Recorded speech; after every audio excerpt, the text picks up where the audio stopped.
Hello friends, welcome to Little App Learning.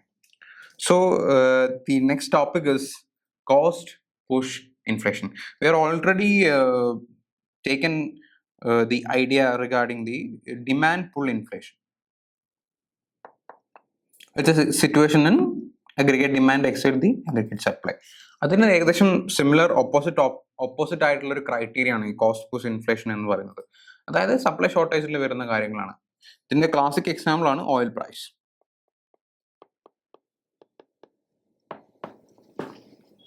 So it's a situation where a higher supply with a constant demand may cause inflation. അതായത് cost push ചെയ്യുകയാണ്, പ്രൊഡക്ഷനിൽ വരുന്ന കോസ്റ്റുകൾ.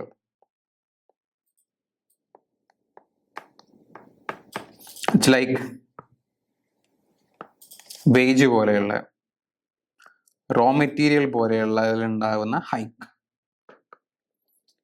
It's create an inflation and that's what means cost push inflation. അതായത് production കോസ്റ്റിൽ ഉണ്ടാകുന്ന ഹൈക്കുകൾ ഇൻഫ്ലേഷന് കാരണമാകുന്നതിനാണ് കോസ്റ്റ് പുഷ് ഇൻഫ്ലേഷൻ എന്ന് നമ്മൾ പറയുന്നത്. So let's dive into the topic that cost push inflation occurs when the overall price level in an economy rises due to an increase in the cost of production. അതായത് cost of പ്രൊഡക്ഷനിൽ ഉണ്ടാകുന്ന ഒരു sustained ആയിട്ടുള്ള increase കൊണ്ടുണ്ടാകുന്ന ഇൻഫ്ലേഷനാണ് നമ്മൾ cost push inflation. അതായത് production cost ഇൻഫ്ലേഷനിലേക്ക് പുഷ് ചെയ്യപ്പെടുന്നതാണ്. പ്രൊഡക്ഷൻ കോസ്റ്റിൽ ഉണ്ടാകുന്ന മാറ്റങ്ങൾ കൊണ്ട് ഇൻഫ്ലേഷൻ ഉണ്ടാകുന്നതാണ് ഹെഡിങ് കൊണ്ട് നമുക്ക് മനസ്സിലാക്കേണ്ടത്. So this can be caused by factors such as higher prices for the raw materials, wages, energy costs or any other inputs. അതായിട്ടുള്ള ഇത് കോസ് ചെയ്യുന്ന എന്തൊക്കെയാണ്? ഹയർ ആയിട്ടുള്ള പ്രൈസസ് കൊണ്ടായിരിക്കാം, റോ മെറ്റീരിയലിന്റെ ഹയർ പ്രൈസസ് ആയിരിക്കാം, വേജസിന്റെ ഹയർ ആയിരിക്കാം, എനർജി കോസ്റ്റ് ഉണ്ടാകുന്ന ഹയർ പ്രൈസ് കൊണ്ടൊക്കെ ഇത് ഇമിനന്റ് ആണ്.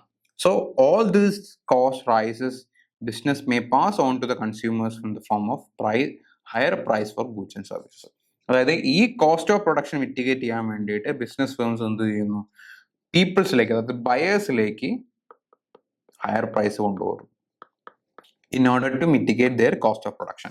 And this is what happens in the situation of cost push inflation, that the higher production cost push the business firms or push the producers to charge higher price for goods and services to the consumers in order to mitigate the cost of production, which means the cost push inflation.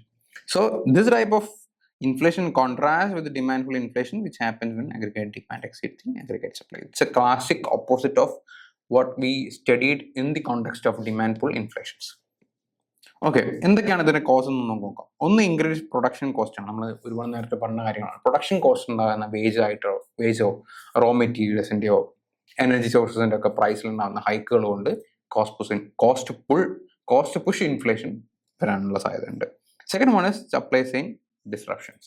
Supply ചെയിനിൽ ഉണ്ടാകുന്ന എന്തെങ്കിലും disruptions, ഒരു natural disaster വരുമ്പോഴോ, geo political ആയിട്ടുള്ള tensions വരുമ്പോഴോ, ഒരു COVID-19 പോലുള്ള pandemic situations വരുമ്പോൾ it may disrupt the flow of goods and it may lead to the shortage and higher കോസ്റ്റിലേക്ക് ലീഡ് ചെയ്യാനുള്ള സാധ്യതയുണ്ട്. പിന്നെ ഒന്ന് പറയുന്നത് റൈസിങ് വേജസ് ആണ്, വേജസ് കൂടുന്നുള്ള situation. And the fourth one is the higher tax regulation. ഒരു ഹയർ ടാക്സ് വരുമ്പോഴോ അല്ലെങ്കിൽ ഹയർ റെഗുലേഷൻ വരുമ്പോൾ it will stricter the regulation on the business and also drive up production cost, contributing to inflation. So this is the cost of what are the causes of cost pull inflation എന്ന് പറയാം. അപ്പോൾ നമ്മൾ നേരത്തെ വരച്ച പോലെ തന്നെ same diagrammatic റെപ്രസെൻറ്റേഷനിൽ നമുക്കൊരു cost push ഇൻഫ്ലേഷനെ represent ചെയ്യാൻ വേണ്ടിയിട്ട് ശ്രമിക്കും. So I am taking the exact points that I have taken in the previous diagram. That is, in the x-axis we take the GDP and the y-axis we take the price.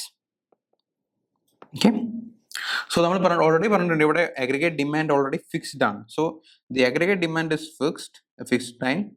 The constant ആണ്, which is AD, and it does not change. അത് change ചെയ്യപ്പെടുന്നില്ല. But the first supply cap that we have was this.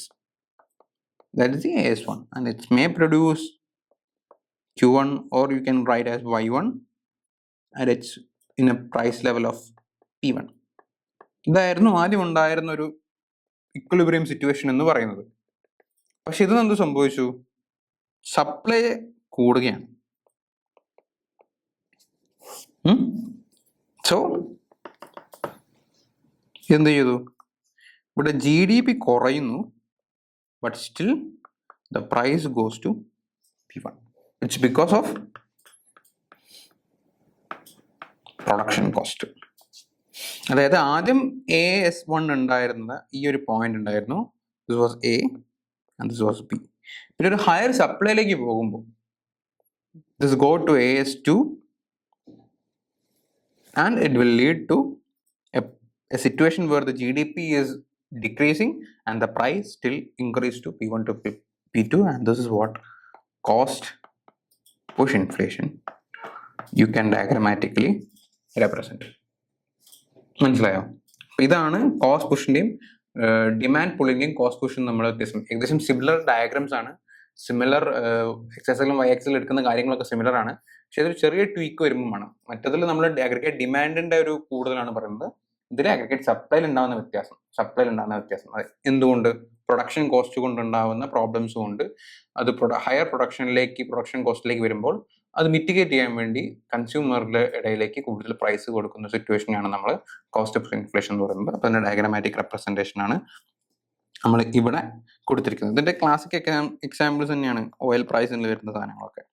Oil price കൂടുമ്പോൾ അത് എന്ത് ചെയ്യുന്നു, അത് ട്രാൻസ്പോർട്ടേഷനെയും കാര്യങ്ങളൊക്കെ കൂടുന്നു, അതുകൊണ്ട് തന്നെ അതൊരു പ്രൈസ് ഹൈക്കിലേക്ക് പോകുന്നു.